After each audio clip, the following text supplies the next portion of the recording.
Okay, so are you ready for this? Today we're diving deep, really deep, into the book of Job. Oh, yeah. The Book of Job. Always a fun one. It's one of those books that everyone knows is important, but honestly, it could be a tough read. Absolutely. It wrestles with some really big questions about suffering and faith, like why do bad things happen to good people? Right, exactly. And not just bad things in general, but like devastating, life-altering stuff. And that's exactly what happens to Job in the story. Oh, yeah. Job, he's this righteous dude, like super devout, prosperous, the whole nine yards.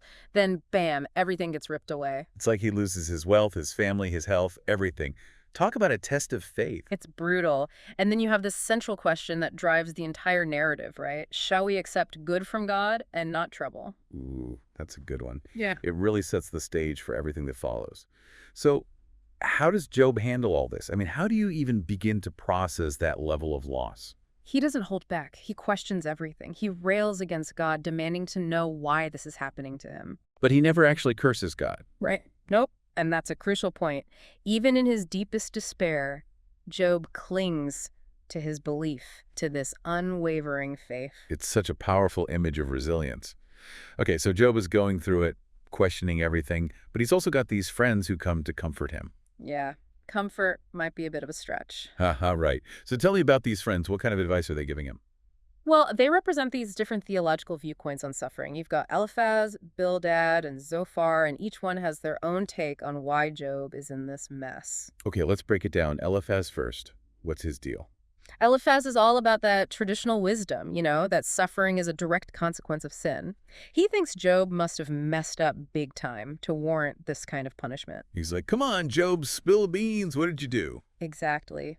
He even suggests that Job might be hiding some secret sin. But Job is adamant, insists he's done nothing wrong. So their whole conversation gets pretty heated, huh? Oh, yeah, definitely. And that's when Bildad chimes in. He takes a slightly different approach. He's more like, look, Job, humans are flawed. Suffering is just part of the deal. So he's basically saying, tough luck, it's inevitable. Pretty much. Bildad emphasizes God's absolute justice, which leaves little room for Job to argue. So where does Zophar fit into all of this? So far, he's the one who really shuts down the conversation. He's like, dude, God's ways are way beyond our understanding. Don't even bother trying to figure it out. Wow, talk about adding insult to injury. Right. But their arguments, as frustrating as they are for Job, actually introduce this concept of theodicy. Theodicy, huh? Now, there's a word I haven't heard in a while. Refresh my memory. What's that again? It's basically the attempt to reconcile the idea of a loving, all-powerful God with the reality that, well, bad things happen. Ah, okay, so it's like trying to square that circle. And none of these guys really nail it for Job, do they? Nope.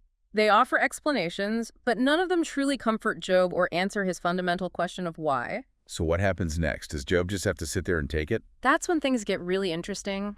God himself shows up, and not in a subtle way. Hold on, God actually appears, like in person. Well, not exactly in person, but he speaks from a whirlwind. It's this dramatic, awe-inspiring moment. Okay, that's pretty intense. So what does God say? Does he finally give Job the answers he's been searching for?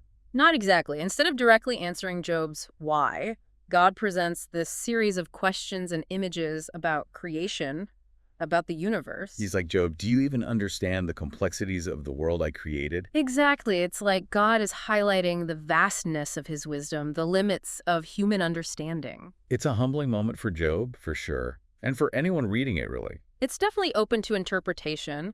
Some scholars see it as God kind of putting Job in his place, showing him the arrogance of questioning the divine plan. That makes sense. What other interpretations are there? Others view it more as an invitation to stand in awe of God's power and mystery, to just accept that sometimes there are no easy answers. So it's not about finding all the answers, but about trusting even when we don't understand. Exactly. And that's what makes the book of Job so brilliant. It doesn't give us a simple solution or a pat answer to suffering. It leaves us with these questions, these doubts, these struggles. And it encourages us to wrestle with them, to find our own way to understanding. So to everyone listening, what hits home for you in Job's story? How do you deal with suffering in your own life? Do you find yourself relating to Job's cries for justice? Or do you lean more towards his friends' attempts to make sense of the chaos? The book of Job is an open invitation to have those tough conversations, to question, to doubt, and to ultimately forge your own path. Maybe, just maybe, it reminds us that faith isn't about having all the answers, but about trusting even when we're surrounded by questions. Now, here's a little something to think about. How does Job's story speak to the specific challenges we face in the world today? It's something to ponder as you continue exploring this timeless and honestly very human text.